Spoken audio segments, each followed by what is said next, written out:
জানেন কি, ভারতের প্রথম ডাকঘর গড়ে উঠেছিল বাংলাতেই প্রায় 200 বছর আগে। চিঠিপত্র পৌঁছে দিত রানার বা ডাক হরকরা। সেই নিয়েই সুকান্ত ভট্টাচার্যের বিখ্যাত কবিতা রানার ছুটেছে তাই ঝুমঝুম ঘন্টা বাজছে রাতে। আসুন শুনে নি কিভাবে শুরু হলো সেই রানারদের যুগ। প্রায় 350 বছর আগে পর্তুগিজ ডাচ বণিকরা বাংলায় আসত খেজুরি দিয়ে। ধীরে ধীরে সেখানেই একটি বন্দর গড়ে ওঠে। 1672 সাল নাগাদ ক্যাপ্টেন জেমস মেরিনার পালতোলা জাহাজ রেবেকা এসে নোঙর করে খেজুরিতে।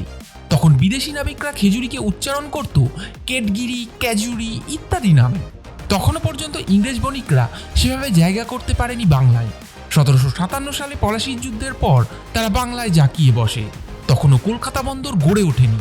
ওয়ারেন হেস্টিংস গভর্নর হয়ে আসেন। ইংল্যান্ডের সাথে খবর আদান প্রদান হবে কি করে?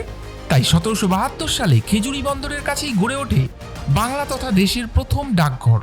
ইম্পিরিয়াল গ্যাজেট অফ ইন্ডিয়ার তথ্য অনুযায়ী 1830 সালে রাজা রামমোহন রায় 4 তলা এই ডাকঘরেই রাত্রি যাপন করেছিলেন বিলেত যাবার আগে।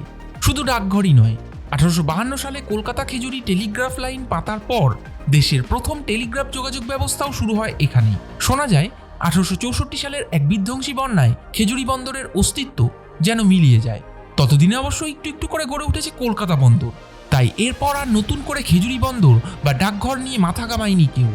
এভাবেই 250-300 বছরের ইতিহাস বুকে নিয়ে দাঁড়িয়ে আছে এই ডাকঘর। আর সেই কারণেই খেজুরির এই ডাকঘরকে হেরিটেজ স্বীকৃতি দিয়েছে রাজ্য হেরিটেজ কমিশন।